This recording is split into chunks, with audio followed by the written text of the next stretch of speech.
तो यहां से एपिसोड जब शुरू हुआ तो ये दिखाया कि बशीर ये कह रहे थे कि जी के 2-3 वीक में बाहर हो जाएगा, अभी कुछ कर नहीं रहा है, उसका कुछ बनता नहीं है, जी के 2-3 वीक में बाहर हो जाएगा।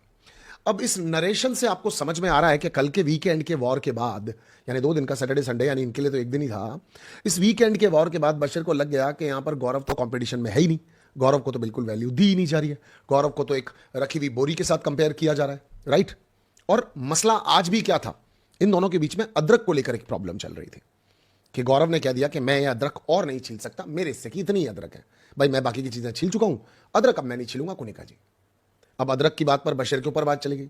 नेहल सीक्रेट रूम से बैठ करके सब देख रही है। तो जब बशीर चिल्ला चिल्ला करके कि मेरा ये जिम का टाइम है, मेरे ये ड्रेसन अप होने का टाइम है, मेरे ये तैयार होने का टाइम है, और ब्ला ब्ला ब्ला ब्ला ब्ला बातें बोल रहा था, तो तब नेहल तुम्हारी जबान कहां चली गई थी?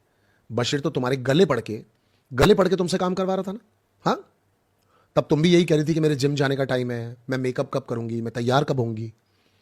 तो फिर आज सीक्रेट रूम से तुमको ये कहना चाहिए था ना, क्योंकि बिग बॉस ने तो एक्चुअली सेम परिस्थिति में बशीर को डाला था। बिग बॉस ने भी क्या, किस्मत ने मान लो, बिग बॉस का तो लेना देना ही नहीं था।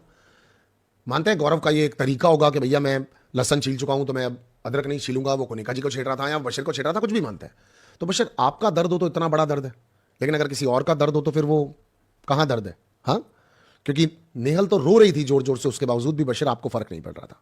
खैर, कर्मा यही है, जैसे कहते हैं ना कि इसी जन्म में हमें कर्मा देखना होता है, तो फिर आपने वो वाला कर्मा देखा आज।